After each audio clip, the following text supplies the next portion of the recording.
On March 13th, 1964, a 28-year-old woman named Kitty Genovese was stabbed outside her apartment building in Queens, New York. The attack lasted over half an hour. Her attacker left, came back, and continued. She screamed for help.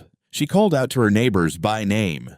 38 people heard her. Nobody called the police until it was too late. When the story broke in the New York Times, the country was horrified, not just at the crime, but at the witnesses. How could 38 people hear a woman dying and do nothing? What kind of people were they? Two psychologists named Darley and Latane asked a different question. What if it was not the people? What if it was the situation? They designed an experiment. They brought participants into a room and told them they would have a group discussion about life in college. Each person was alone in a booth, communicating through headphones. One of the voices on the call was a Confederate, an actor working with the researchers. At some point during the discussion, that actor began to have what sounded like a seizure. When participants believed they were the only one on the call, 93% of them went to get help immediately. When they believed 4 other people were also listening, only 31% helped, and they waited far longer before doing so.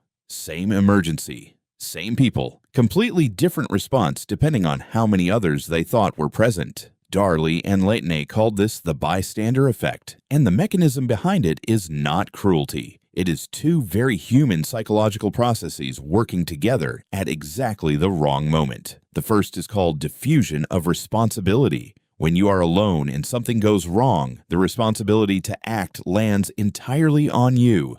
There is no one else. But the moment other people are present, that responsibility spreads. Each person assumes someone else will handle it. The more people present, the smaller each individual's felt share of the problem.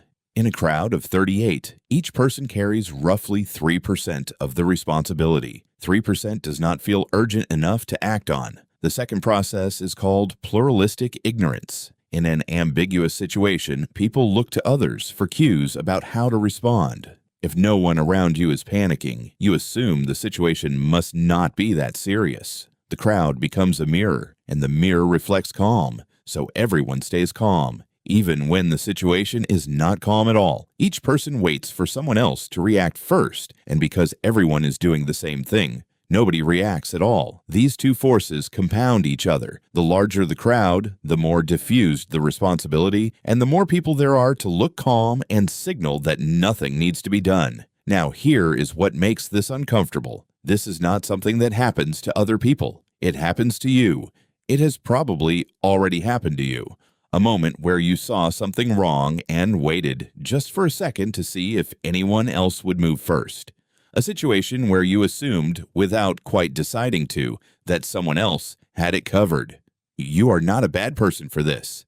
Your brain is running a social calibration system that evolved for small groups where diffusion of responsibility was not really possible because everyone in the group knew everyone else and knew exactly who was responsible for what. In a crowd of strangers, that system breaks. Knowing this gives you something most people do not have in the moment. The counter to the bystander effect is specificity. Studies show that if someone in a crowd makes direct eye contact with one individual and says, "You, in the blue jacket, call an ambulance now," that person almost always acts immediately. The diffusion collapses.